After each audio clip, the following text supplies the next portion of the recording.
Alright, so I just want to make a quick note on some points that will help you grind quicker. Now, I've seen a lot, and it always, ever since the game release, there's always been complaints about how long it takes to grind in this game. There are a lot of mechanics in this game. I'm sure there's probably mechanics I don't even know, but I've been playing since closed beta, and it's given me quite a bit of experience over the years in the changes that they've made. Now, in my opinion, the biggest problem that people have come down to just a few things. The first is, at each tier, they'll have a particular tank that they like. They might like the Churchill gun carrier, for example. And why won't they? It's a great tank. It's a fantastic tank.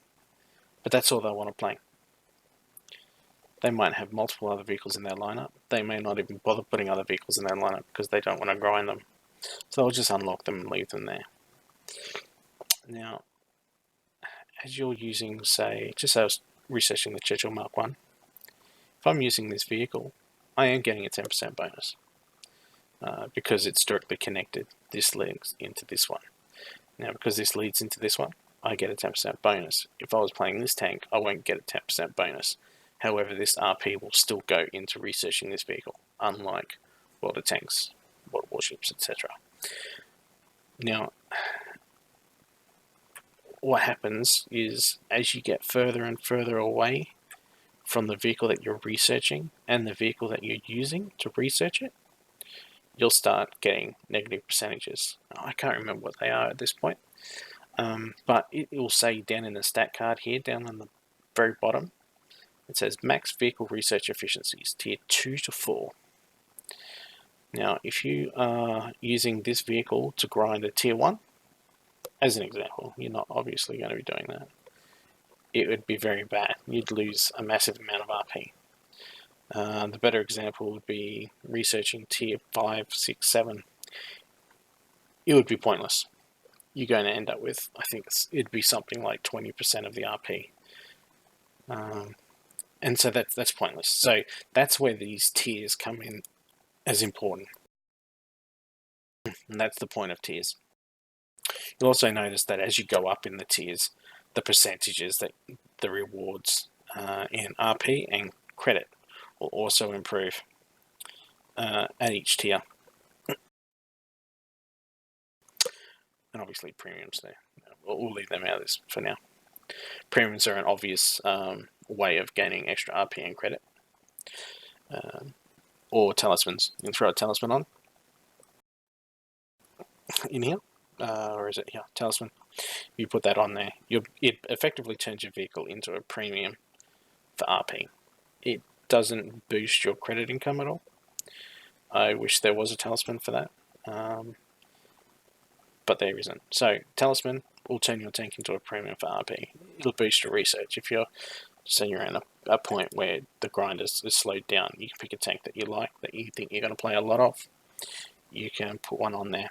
Now, the biggest deal for RP and grinding in this game that I see people not taking advantage of and hurting their grind is acing your tank. Now, when I say ace a tank, I'm not talking about the crew.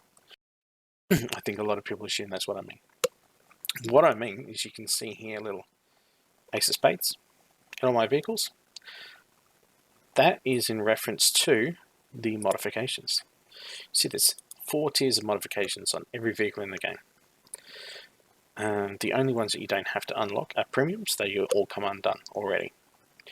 But when you get this, obviously, as I'm sure you know, all your vehicle modifications are unresearched. The thing is, every tier, so tier 1, if I research all 3 of these, I get a reward of RP. That reward does not go into my free RP bonus up here that I need gold to access. It goes into the vehicle that I'm researching. As you go into each tier will earn you more RP for every vehicle. And as you go up in the ranks, rank 1, 2, 3, 4, 5, or tier, however you want to say it, I always say tier, it will increase. The reason why it's increasing is because the total RP rewarded to you for acing a vehicle 1, 2, 3, 4 tiers is equal to 20% of the cost of a vehicle in the same tier. What this means, regardless of the RP that I am earning as I grind, if I ace this tank, this tank, this tank, and this tank, I'm basically getting this tank here for free.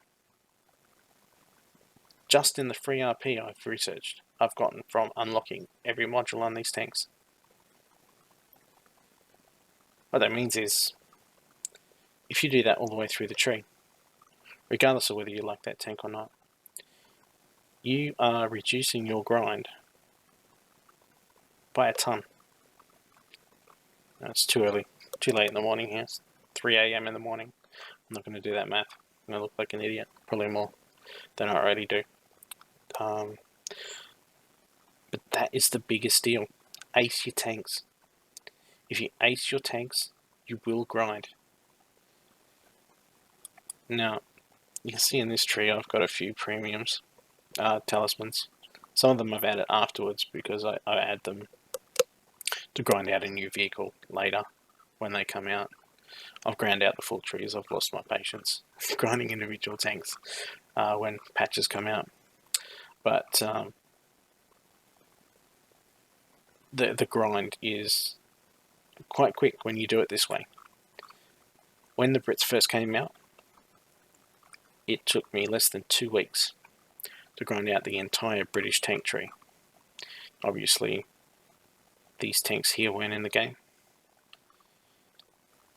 Pretty much all of these tanks, minus maybe half a dozen, I think, were in the game at release for the Brits, and I unlocked them in less than 2 weeks.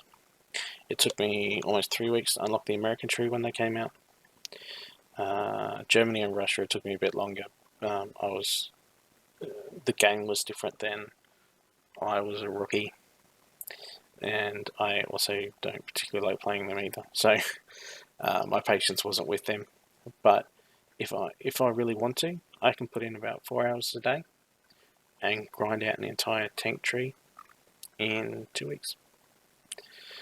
So hopefully those bits of information on how to grind will help some people that were unaware of the bonuses that you get from acing tanks. It's the single biggest and fastest way to ace it, to unlock your tank tree, or your plane tree, or your naval tree. It all works the same. So hopefully that helps some people. And comments below if I was unclear about anything, or if you think I missed anything. But summarising, make sure you play all your tanks, ace all your tanks, and then move on. Also, if you unlock a tank that's a big BR jump, maybe don't play it straight away. Get a couple of tanks, get a decent lineup, so when one tank dies, you've got a decent tank to fall back on. The more tanks you can play in a battle, the better your RP is going to be. The more decent tanks you have in the battle, the more effective you're going to be. All comes around in the end. So enjoy playing the game. Hopefully I helped you out, and I'll catch you later.